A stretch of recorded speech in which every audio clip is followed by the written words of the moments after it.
মহান আল্লাহ তাআলা তার দ্বীনকে প্রচারের জন্য বিভিন্ন সময় প্রতিনিধি পাঠিয়েছেন। নবী রাসূলের পরবর্তী সময়গুলোতে সাহাবী, তাবেঈন এবং তার পরবর্তীতে দেখা যায় সাহাবী থেকে তারা বিভিন্ন দলে গোত্রে এই পৃথিবীব্যাপী ছড়িয়ে যায় দ্বীন ইসলামকে প্রচারের জন্য। তেমনই চুয়াডাঙ্গা জেলার দামুড়হুদা ইউনিয়নের কোষাঘাটা নামক এক গ্রামে এক ঐতিহ্যবাহী এমন একটি জায়গা এসছি। এই স্থানটার নাম হলো শাহবালা দরগা বলা হয়। এখানে ভিউয়ার্স আসেন, আমরা দেখাই আপনাদের। এই এখানেই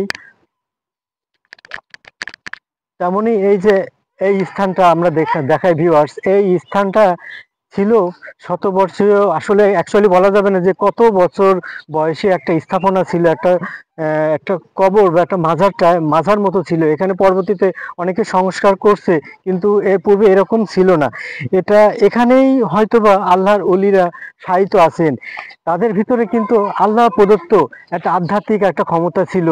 আল্লাহর সাথে তাদের হৃদয়ের কানেক্টেডটা ছিল একটু ভিন্ন।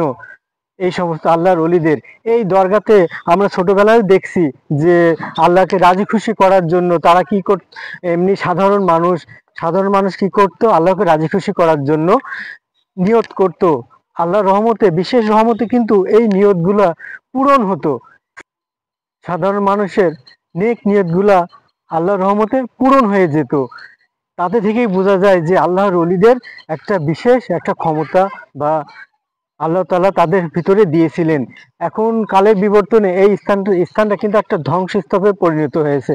কিছু অসাধু মানুষ কিন্তু এটাকে ভিন্ন রূপে নিয়ে যাওয়াতেই গ্রামবাসী এটাকে তারা প্রতিরোধ করে তারা এই মাজার টাইপটাকে ভেঙে দিয়েছে। এই দরগার এক পাশেই কিন্তু মাথাভাঙা নদী, আমাদের চুয়াডাঙ্গার ঐতিহ্যবাহী মাথাভাঙা নদী আঁকাবাঁকা ভাবে এখান দিয়ে বয়ে গেছে। তার পাশেই কিন্তু এই দরগাটা অবস্থিত। দেখা যায় আল্লাহর ওলিরা অধিকাংশ সময়ই তারা কি একটা নদী বা সুন্দর একটা লোকালয় বেছে নিত। এখান থেকে কিন্তু বসত বাড়ি অনেকখানি দূরে, এখন হয়তো কাছাকাছি, কিন্তু সেই সময় হয়তো বা এখানে কোনো বসত বাড়ি ছিল না। এসছি, এই স্থানটার নাম হলো শাহবালা দরগা বলা হয়। এখানে ভিউয়ার্স আসেন, আমরা দেখাই আপনাদের। এই এখানেই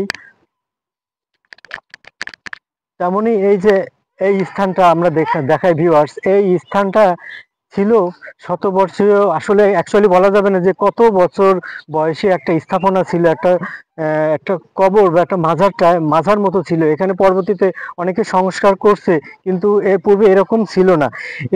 এখানেই হয়তোবা আল্লাহর ওলিরা শায়িত আছেন। তাদের ভিতরে কিন্তু আল্লাহ প্রদত্ত একটা আধ্যাত্মিক একটা ক্ষমতা ছিল।